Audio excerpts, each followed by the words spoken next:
Class 12th का most famous law Coulomb's law.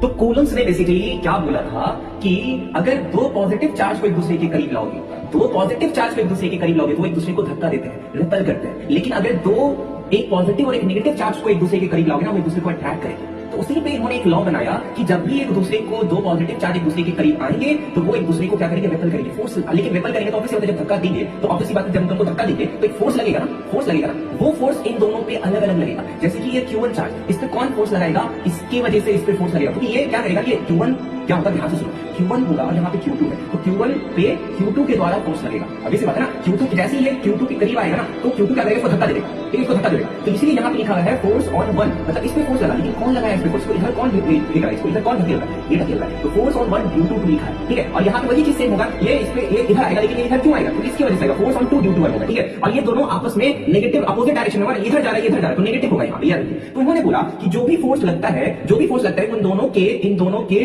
Charges के product के बराबर होता है। चार्ज मतलब Q1 और Q2 के प्रोडक्ट के बराबर। F डायरेक्टली प्रोपोर्शनल, इसको प्रोपोर्शनल कहते हैं, Q1 into Q2। और F इनवर्सली प्रोपोर्शनल, मतलब अगर हम कहें कि फोर्स जितना ज्यादा इन दोनों का प्रोडक्ट होगा, इन दोनों के चार्जेस का प्रोडक्ट जितना ज्यादा, फोर्स भी उतना ही ज्यादा होगा। और इन दोनों के बीच का जो डिस्टेंस है, दूरी जितनी ज्यादा होगी ना, फोर्स कम हो जाएगा। दूरी बढ़ाओगे, दूरी बढ़ाते जाओगे, दूरी बढ़ाते जाओगे, वो क्या हो जाएगा, कम हो जाएगा। और स्क्वायर होगा, ठीक है। अब इन दोनों को जब कंबाइन करेंगे तो फोर्स का फॉर्मूला आएगा K Q1 Q2 by R2, K Q1 Q2 by R2, K Q1 Q2 by R2, right. अब K का जो वैल्यू है ना, यहाँ पे K जो होता है कांस्टेंट टर्म होता है। कांस्टेंट मतलब इसका कोई एक नंबर होगा, इसका फिक्स नंबर होगा, ठीक है। तो इसका जो नंबर होता है, याद रखिए, 9 into 10 to the power of 9, रख लो, 9 into 10 to the power of 9, 9 into 10 to the power of 9, 9 into 10 to the power of 9, newton metre square पर coulomb square, newton metre square पर coulomb square, newton metre square पर coulomb square. अब K का जो value होता है 1/4 pi epsilon naught के बराबर होता है। K का जो वैल्यू होता है 1/4 pi epsilon naught, epsilon naught कहते हैं, epsilon naught कहते हैं इसको, और इसको हम लोग परमिटिविटी बोलते हैं। तो अगर आपको नेक्स्ट वीडियो इसी टॉपिक पे चाहिए, मतलब और इसी टॉपिक पे ऐसी वीडियो चाहिए, तो प्लीज फॉलो करो और शेयर करो इस चैनल।